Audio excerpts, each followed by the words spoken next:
I came here today primarily to congratulate all of you, and not just the ones who are on the stage, because all of you are winners, and all of you should be up here, and I congratulate all of you, because that's why you're here, because of what you do. Congratulations.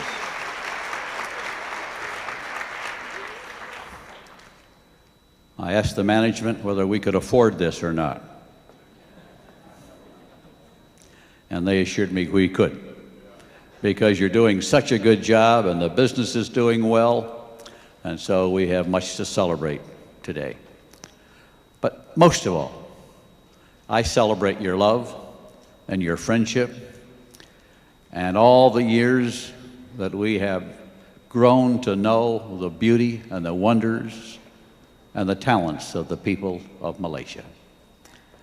It has been always a highlight for me to come to Malaysia. And you,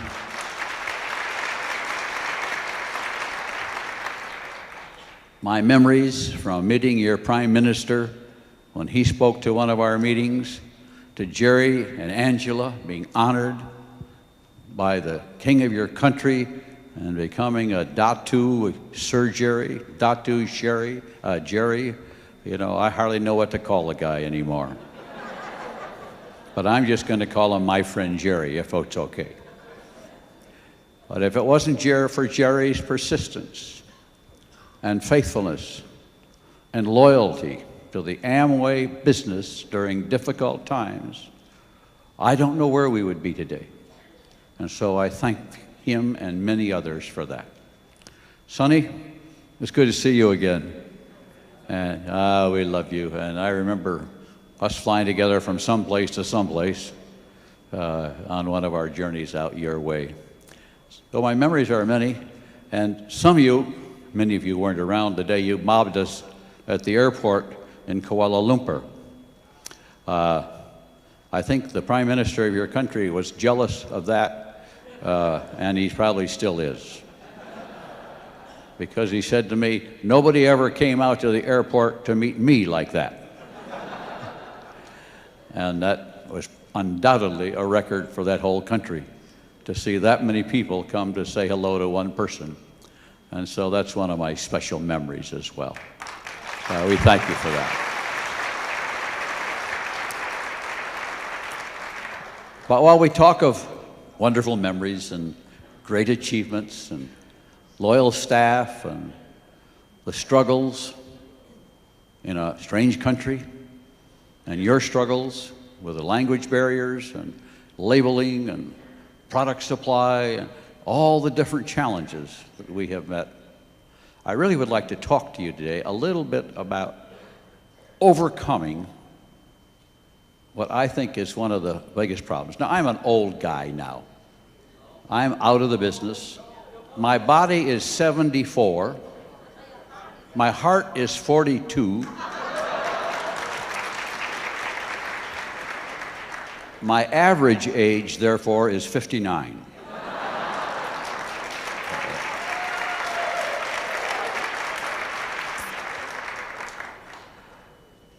But when I try to say things to you as leaders, I recognize the challenges you have to overcome and that you have had to overcome just to get here. But as the business matures, sometimes our leadership forgets what they did to get here. And it's important for me and for you to remember what we had to overcome.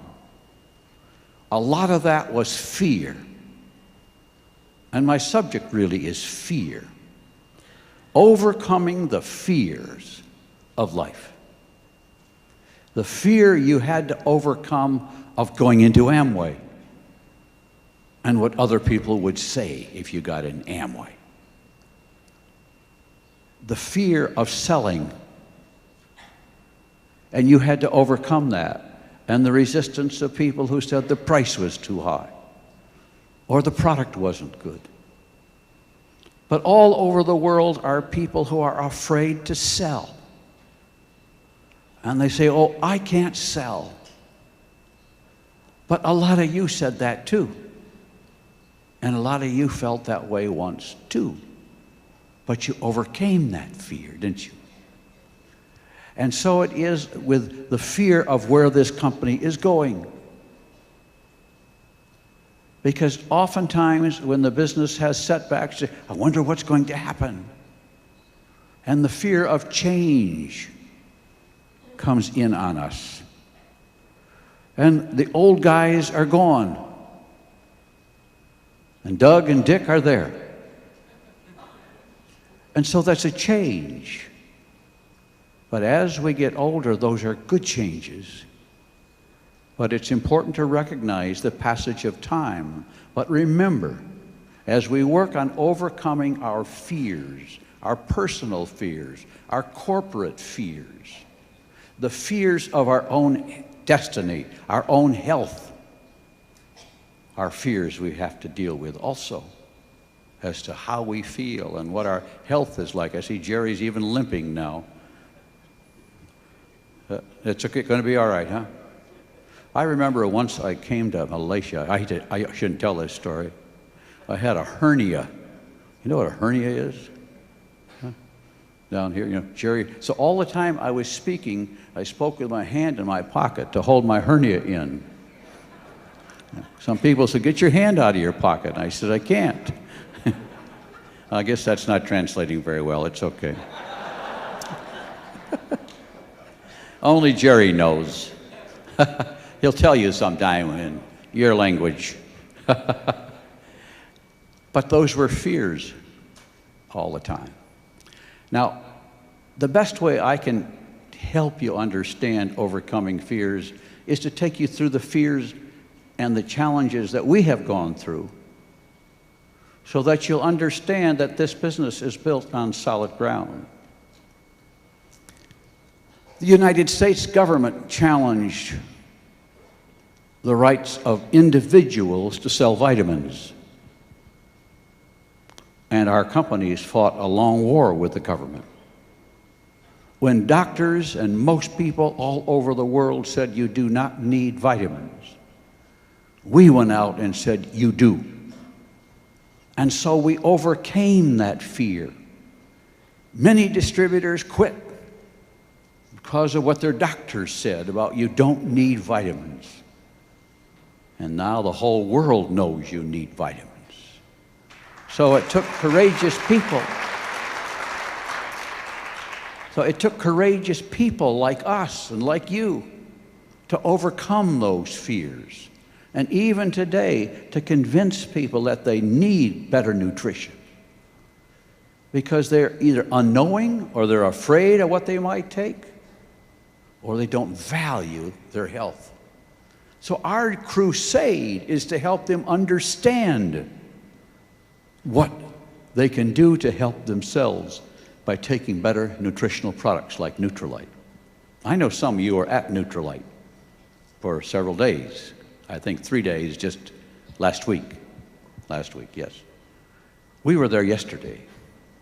They told us about your visit and how much they enjoyed having you there. And they told us how much they thought you learned from being there. One of the souvenirs they showed to us yesterday was a smashed pack of cigarettes. Because as they talked to some of you about having better health, somebody in this crowd became convinced they should quit smoking. And so that smashed pack of cigarettes was left on the seat because somebody just smashed it and says, I quit.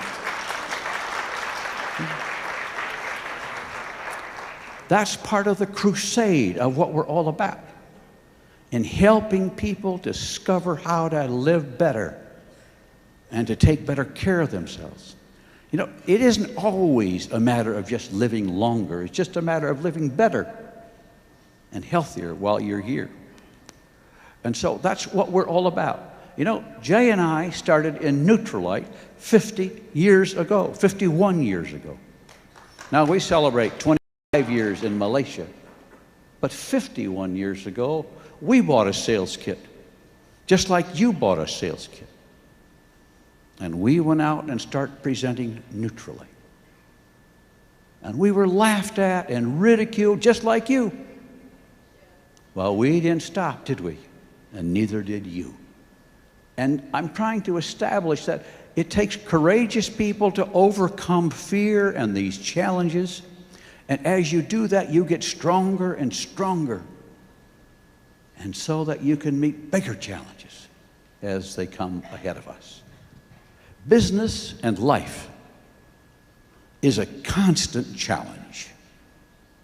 There is no end to the challenges you will face. People that you think right now are going places in your group, somebody may quit tomorrow. And when you get home, you'll learn that they quit for some reason. Somebody scared them off. But that means you replace them. And so our business is one, like somebody asked me at a seminar I did a couple of days ago, he says, what is a leader? Like all of you are. What is a leader? Are they made, are they created by God that way? Is it something you can learn? Yes. And yes, they're both right. But leadership, in my experiences, is something we do by talking and working with a lot of people, and what we do is discover leadership in people. We can't make people leaders, in my opinion. Yes, God certainly puts some of that in us, some people, but they don't even know they have it. And a lot of you never knew you had leadership ability till you found this business. Then you discovered that people would listen to you and would follow you and would believe you. And one day you says, you know, I'm a leader. So it's an age of discovery. And as you sponsor people, you can't make somebody a leader who doesn't want to go out and sell, or won't make a phone call and recruit somebody, or won't come to a meeting. You are not good enough to go make them something. You only discover those. And so what you know in the way of overcoming that rejection is you just keep talking to more and more people until you discover them. We're in the discovery business. If I knew how to make a leader, I'd go down to the poorest part of Kuala Lumpur and make them all leaders. But I can't do that.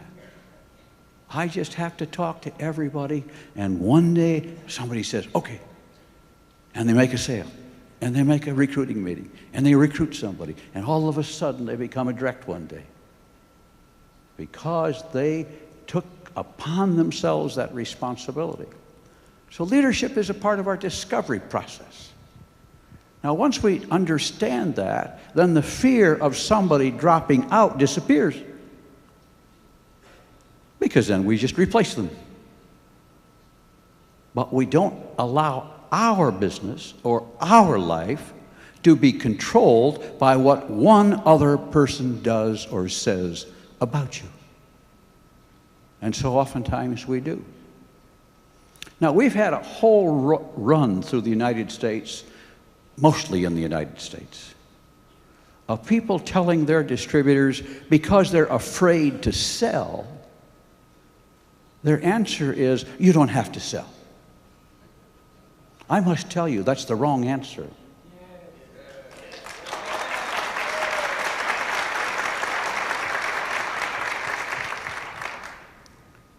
Because if you tell them they don't have to sell, they may get in, but they will never have a business. They might have a game. They might have a whole lot of names who buy training materials, who spend their money buying things, but they will never make money. And our goal is to help everybody who joins us make money, not learn to spend money.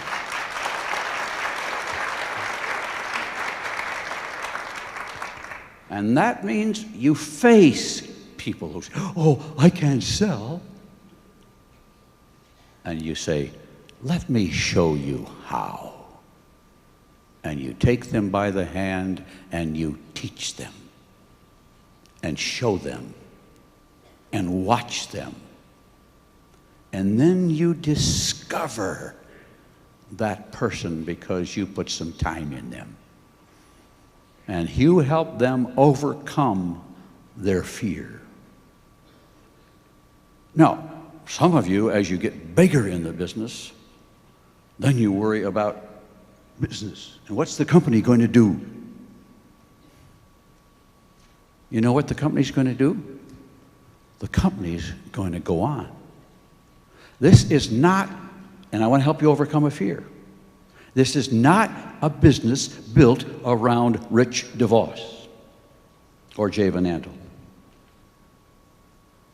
This is a business about a plan created by us, by the power of God, to empower people around the world to improve themselves. That's what we are.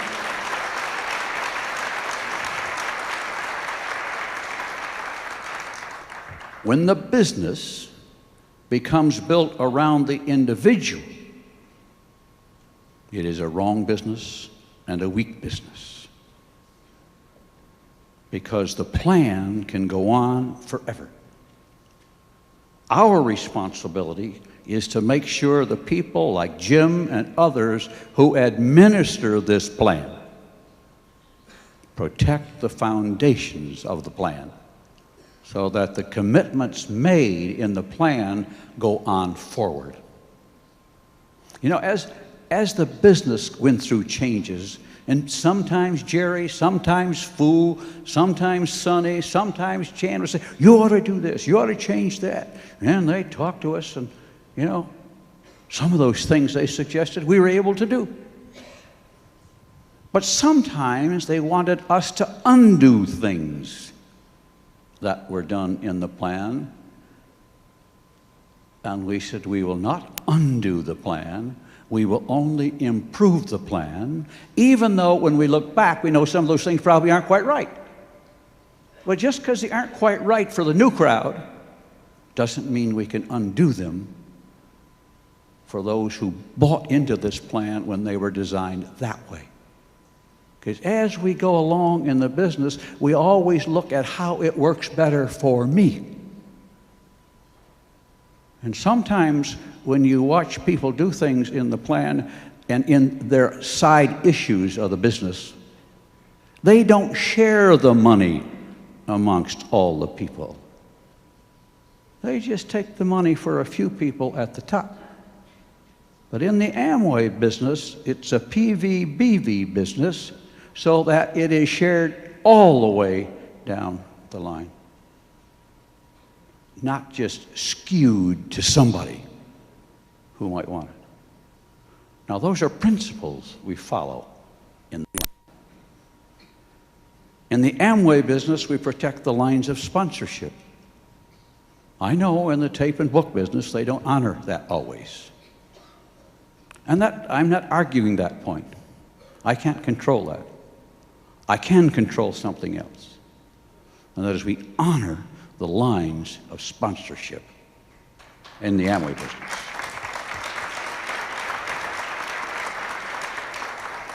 That's to protect those who aren't quite so vocal or quite so strong in doing things. Because if you don't do that right, then the smaller direct gets lost and their rights get violated. So I come to you today to assure you that you can forget that fear and don't worry about that, okay? Those are things we protect. And they aren't always the best thing to build the business or to recognize somebody. But when we started in Malaysia, we probably had 5 ways you could make money. And today we probably have 12 ways that you can make money. We have, it seems to me, 100 ways you can get rewarded and recognized. We give you a penny for just standing up. Sometimes you can get a pin just for coming to a meeting. That's okay. part of our business is rewarding. Another part of our business is recognizing. Recognizing the importance of the individual at every level in the business. Because all of us in this room were created by God, and in our view, they are equally important to all of us. I had a lady come to me one day who was a distributor I had sponsored, and she came in the office and she was a direct distributor. We had the big company and big offices, and I came downstairs, there she was. And I said, "Ruth, how are you?" And she said, "I didn't think you'd even remember me. I'm only a direct." I said, "Ruth, I don't care what pin you wear. You're no less important to me. I don't respect you because of your pin. I respect you for who you are. You're a part of our organization."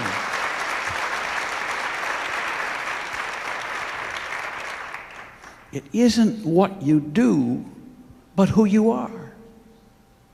Being a part of this organization at any level is important. And I know people say, "Diamond's where it's at." Well, there may be something up there that Diamond's where it's at. But there's a whole lot of ats other places in the business. And sometimes the at is just having friends who, when you're sick, will pray for you and come over to see you and to help you. That's where it's at. That's the comradeship and fellowship that builds our business. This is not just a business for money. Yes, you can make money. But the main thing you make in this business along with that are friends. And for a lot of people who are lonely in this world, this is a business of friendship. And then out of that, you begin to make money as well. But it's all built on having as much respect for the one you sponsor as you have for the one who sponsored you. Now, those are things I share with you so you don't get afraid of the changes that come, because this business is designed for the generations, not just for us. And so the things we do are all done carefully to protect those who came 25 years ago and those who will come in 25 years from now. This plan is just as good today as it was for Jerry and Angela when they joined 25 years ago. Everybody says, "I should have got in at the beginning." Oh, really? If you'd gotten in the beginning, you might have quit a long time ago, because it was a lot tougher than it is today. And so you come today surrounded by a successful history, and you build on that history. And I know a lot of plans, because of the way the plans are written, favor those who got in at the beginning. But anybody who joins Amway today has just as good an opportunity to be where Chan is, a better opportunity to be where Chan is than Chan did when he came in. Very important. Because everybody thinks, "I should have got in on the ground floor, so I'm not going." I have all sorts of people tell me that. "Oh, I should have got in the beginning." I said, "What difference does it make? It's not when you get in, it's what you do after you get in." And that's an excuse, a fear that I should have got in then. And you got all sorts of friends like I do who said, "Oh, it's too late now." They don't comprehend the magnificence of this plan. And you will have to work to overcome that. But some of those people don't really want to get in anyway. they can't compete with you, so they're not going to start.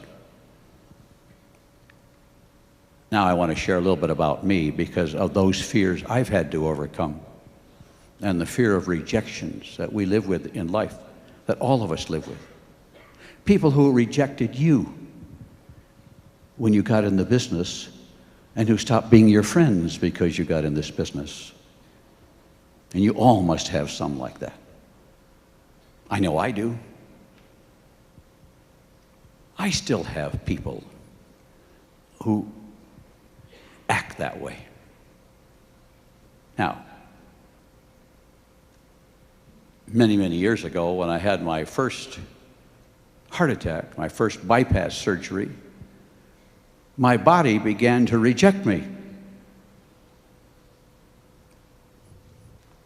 And we got some surgery, and my body did pretty good then. And so we overcame that rejection by taking some pain. And oftentimes there's pain in overcoming the rejection of your friends, or of your body, or of your distributors, or of others you know. Oh, rejection, there are two things I think are the most difficult things to handle. Fear of rejection and jealousy. As an experienced old guy, jealousy or envy are two things I found are important. I have a little line that says, most of the problems of the world are caused by comparison. I spend too much of my time comparing myself with somebody else, or with somebody in a different part of the world, and say, oh, they do this, or we do that, and they do this, and they got a house bigger than we have, and we got a smaller car, and we spend all of our time comparing ourselves. Try to stop worrying about where you stand in relationship to somebody else. When I was a young boy, we were very poor, just like many of you. But I never envied or was jealous of the other people in the other end of town who had a car or had a nicer home or a job, because my father was unemployed. All we said was, if they can do it, we can do it. That's all.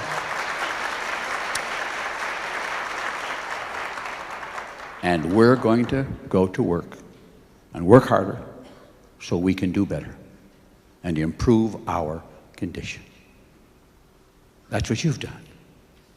So I'm going to go to work to improve our condition. And now you can keep doing that. So that's a problem. Don't worry about that one. But you know, I was getting rejected by my body. And then about 10 years ago, I had a stroke. My left side is still paralyzed to some extent. That's why they give me the old man a chair once in a while. That's why I'm not walking around the stage like I used to, because I'm a little unsteady because of a stroke. And my hand is numb. But just like all of you who have certain things in your body that aren't working quite right, that's okay. You just walk and keep going. And we all got something. But we don't let that control us, do we? But our body's rejecting us a little. So I got a stroke, and then a bad heart attack,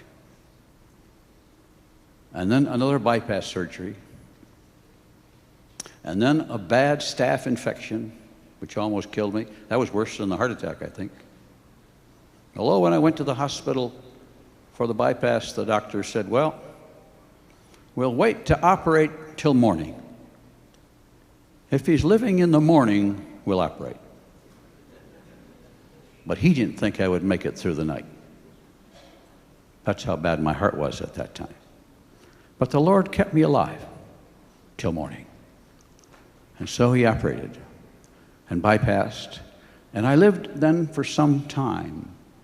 But I had a bad staph infection because I lost all of my breastbone at that time. Because when you have staph, it's like battery acid.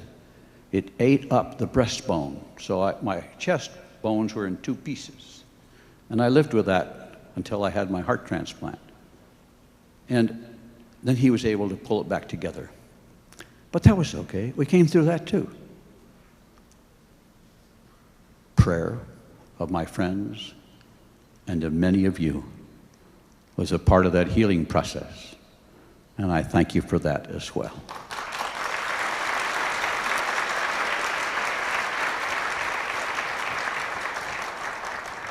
But my heart kept failing, and I stopped traveling, stepped out of my office.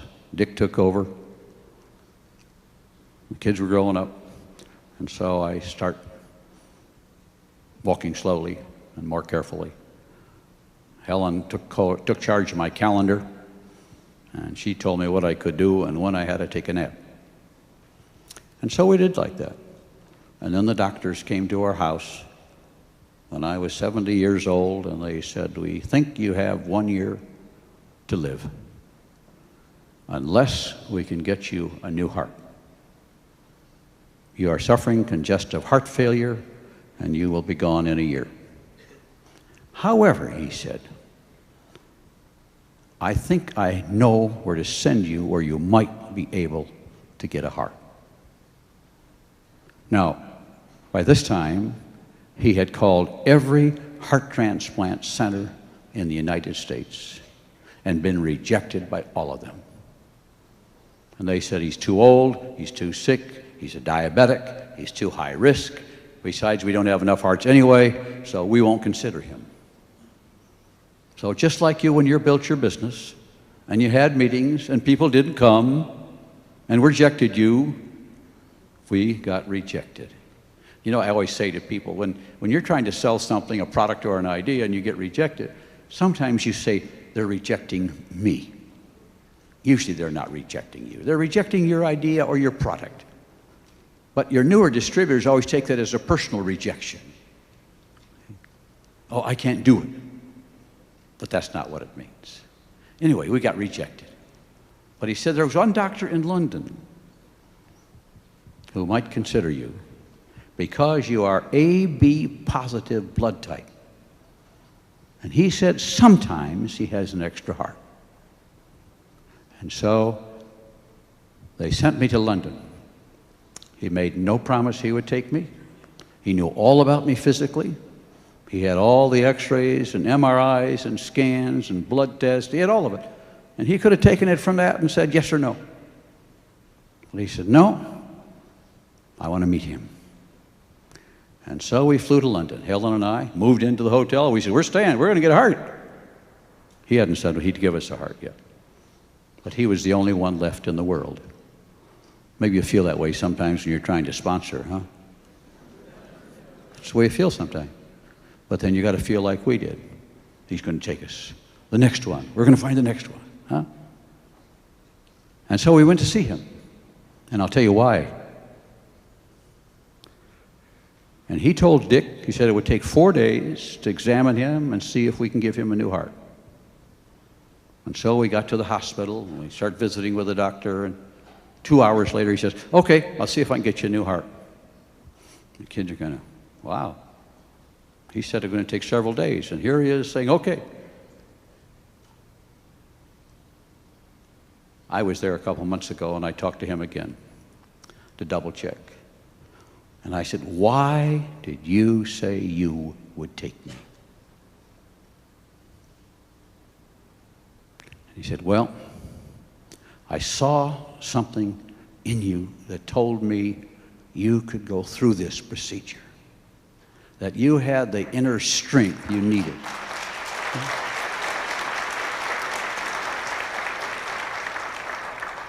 He said, "It just seemed to me you had purpose in your life.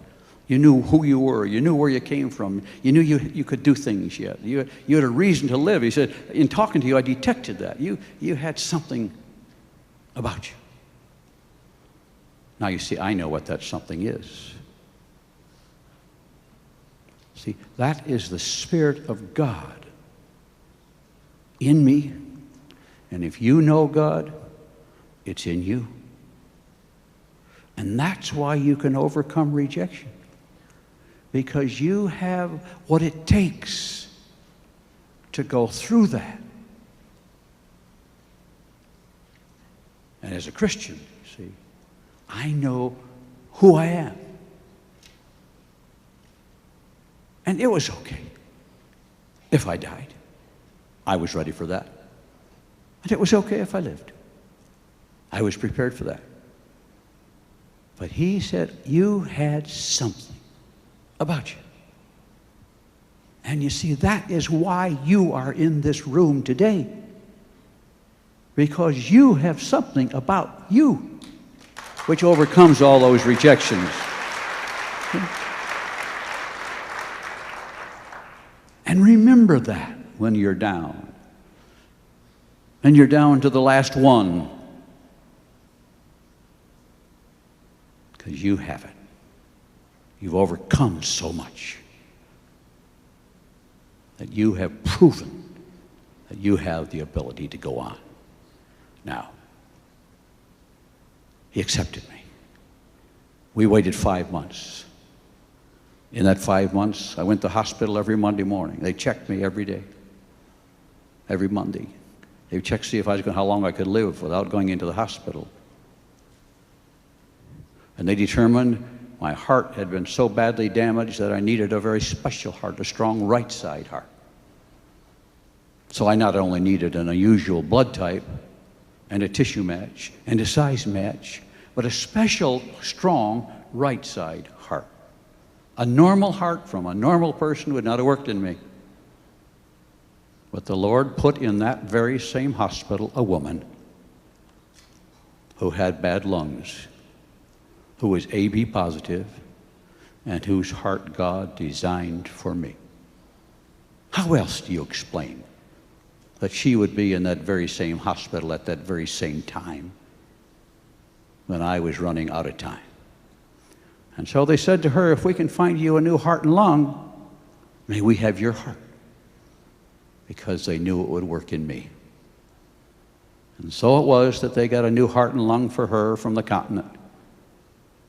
And along with a strong right side and a blood type and a tissue match and a right size heart, all that stuff, it had to be a heart that nobody in the United Kingdom could use at that point in time. Because I was a foreigner. I was last on the list. And so at that time, nobody else could use that heart. And my doctor told me that heart would not have worked in anybody else. Anyway, he said it would have died in a bucket. That's the way they speak of it. I would have put it in the bucket and it would have died there. Because you can only wait 4 hours from when you remove a heart until it's up and running. And so I received that new heart and went on from there.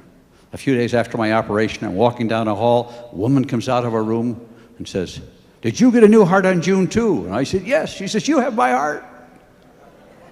And so we had a big hug and a kiss and a rejoicing together about the miracle of God in our lives.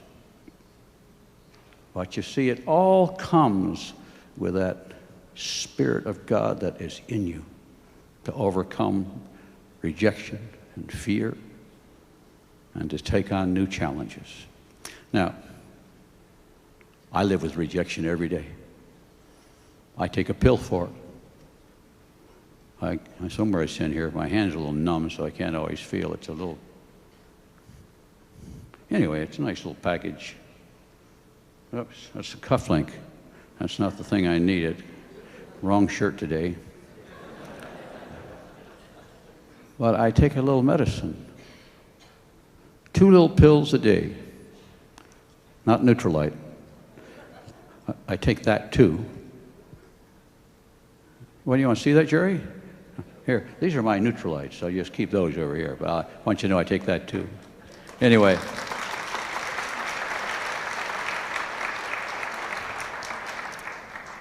How do you overcome rejection? I take a pill for it. I have the power of God in me, just like you. But I also overcome fear by doing the things I fear. And I also overcome fear by prayer. And I have a new book I've written all about this. So faith will help you overcome fear. And my new book is called Hope from My Heart. And we will have a copy for all of you a little bit later. Thank you, everybody.